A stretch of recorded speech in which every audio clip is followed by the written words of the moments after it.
미 국무부 부장관에 지명된 스티븐 비건은 지난 11월 20일 상원인준 청문회에서 한국은 우리의 중요 동맹 파트너 중 하나이지만 그것이 무임승차한다는 것을 의미하지 않는다고 발언하는 등 현재 트럼프 정부의 고위 관료들이 연일 한국 안보 무임승차론을 거론하며 기존 방위비 분담금 4-5배에 이르는 대폭 증액을 위해 전방위적 압박을 펼치고 있습니다. 이 때문에 미 주요 언론에서도 트럼프 정부가 오랜 핵심 동맹국들을 장사수단으로 이용한다는 비판 기사들이 연일 보도되고 있습니다. 최근 CNN은 트럼프가 한국을 심각하게 오판했다는 미국 아델피 대학 세계정책연구소의 조나단 크리스토리 칼럼을 게재했습니다. 필자는 이번 한미 방위비 분담금 협상 결렬을 언급하면서 이번 협상은 애초에 성공 가능성이 없었을 뿐 아니라 세계의 미 동맹국들에게도 대단히 파괴적인 신호를 보내는 것이며 미국의 적들에게는 선물과도 같다고 전했습니다.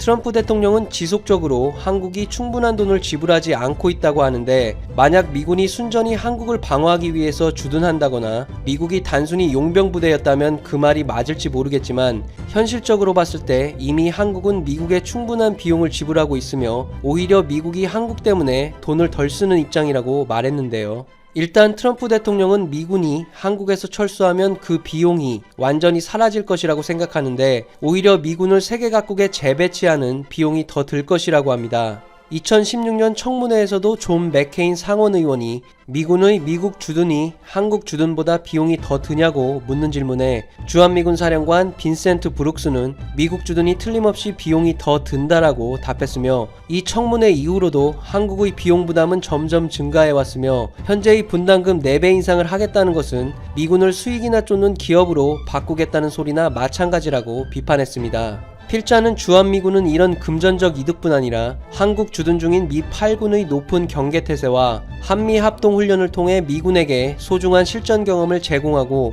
미국의 글로벌 준비태세를 갖추게 하는 동시에 중동에서 발생하는 전쟁들을 완화시키는 역할을 하고 있다고 합니다. 필자는 트럼프 대통령의 미군을 용병으로 취급하는 자세가 끔찍하며 심지어 더 끔찍한 것은 마치 트럼프 대통령이 목적과 계획을 갖고 이 같은 행보를 보이는 것처럼 여겨지는데 만약 이것이 아무 계획 없이 마구잡이로 진행된 것이라면 결국 오랜 동맹들과 관계를 파괴할 것이라고 경고했습니다. 특히 현재 한국은 한일 분쟁, 중러의 카디즈 침범, 북 미사일 발사 등으로 안 좋은 상황에서 취한 미국의 이런 태도가 더 우려된다고 합니다. 현재 일본도 방위비 분담금 3배 인상을 요구받고 있는데 한일 모두 미국과 동맹에 의심을 갖기 시작할 것이고 뿐만 아니라 세계의 모든 미 동맹국들은 트럼프 정부에 벌어질 것을 대비해 만일의 사태에 대한 계획을 세울 것이라고 합니다.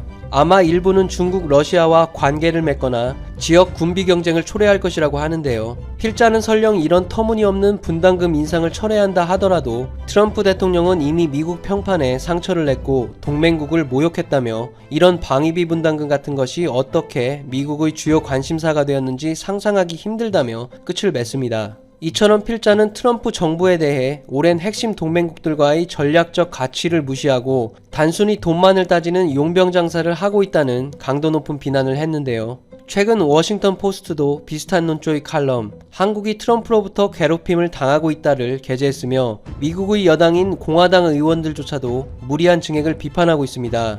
헤리티 재단 등 민간 싱크탱크들도 한미 동맹 악화를 우려하는 등 트럼프 정부에 대한 비판은 미국에서도 계속 제기되고 있는 상황입니다. 이상 77튜브였습니다. 감사합니다.